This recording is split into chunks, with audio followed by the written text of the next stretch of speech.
Hello everybody, and thank you for sharing your time with me. I'm sending this message to various different channels to reach my dear Russian friends and the Russian soldiers serving in Ukraine.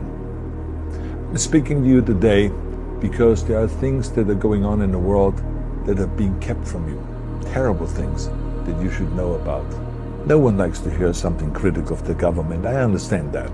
But as a longtime friend of the Russian people, I hope that you will hear what I have to say. And may I remind you that I speak with the same heartfelt concern as I spoke to the American people when there was an attempted insurrection on January 6th last year, when a wild crowd was storming the US Capitol, trying to overthrow our government.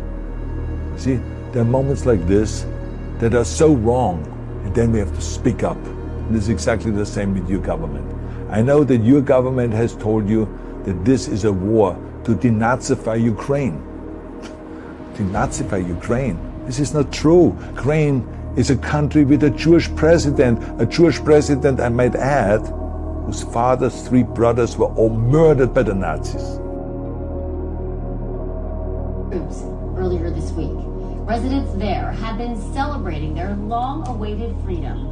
Many taking to the streets, waving flags and cheering for the soldiers. You see, Ukraine did not start this war. Neither did nationalists or Nazis. Those in power in the Kremlin started this war. А проти тих, хто взяв в руки зброю, будуть проводитись антитерористичні заходи.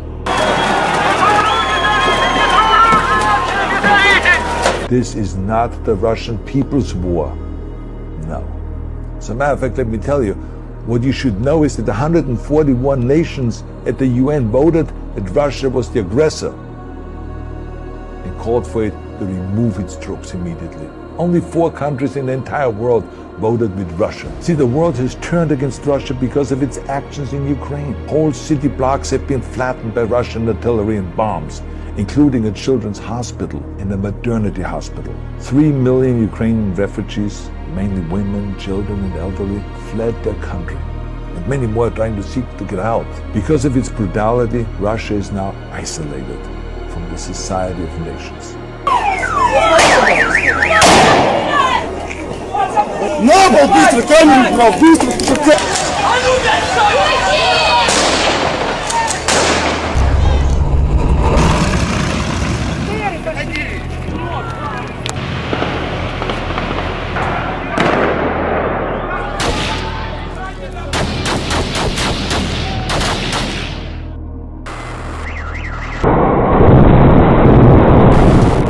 We are also not being told the truth about the consequences of this war on Russia itself.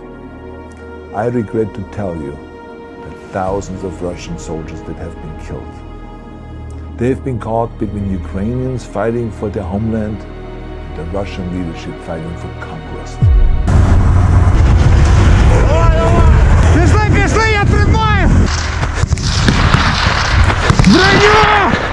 Massive amounts of Russian equipment have been destroyed or abandoned.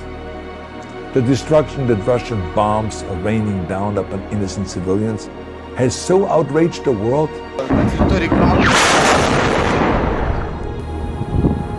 Сука, урод!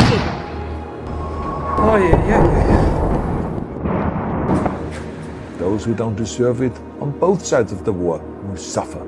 The Russian government has lied not only to the citizens, but to its soldiers. Some of the soldiers were told they were going to fight Nazis. Some were told that the Ukrainian people would greet them like heroes. And some were told that they were simply going on exercise. They didn't even know that they were going into war. And some were told that they were there to protect ethnic Russians in Ukraine. The fact is that Russian soldiers have faced fierce resistance from the Ukrainians who want to protect their families and their country.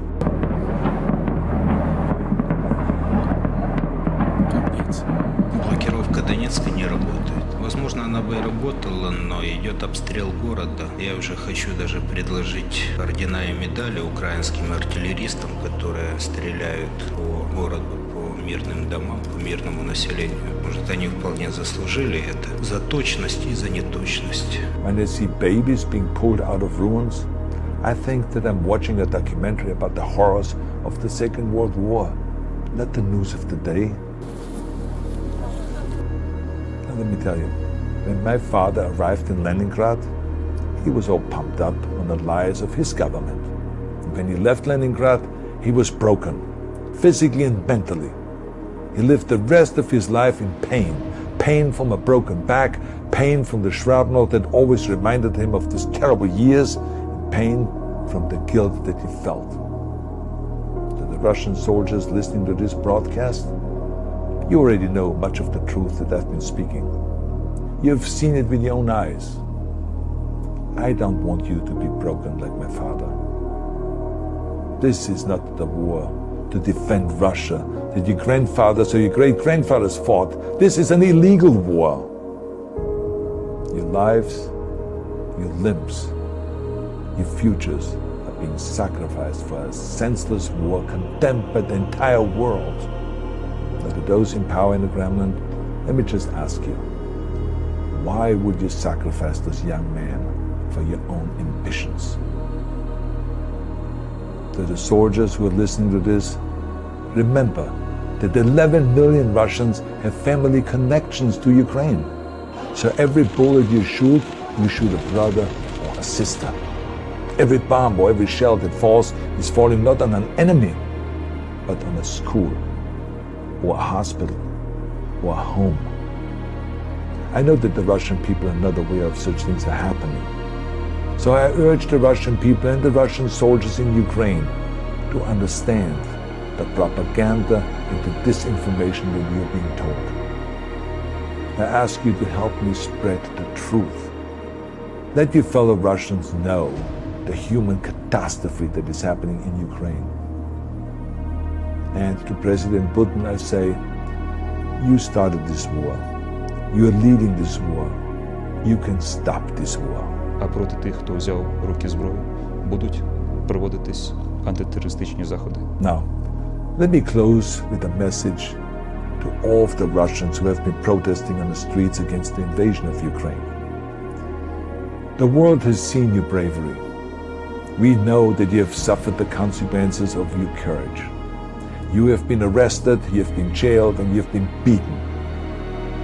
You are my new heroes. You have the strength of Yuri Petrovich Vlasov. You have the true heart of Russia. My dear Russian friends, may God bless you all.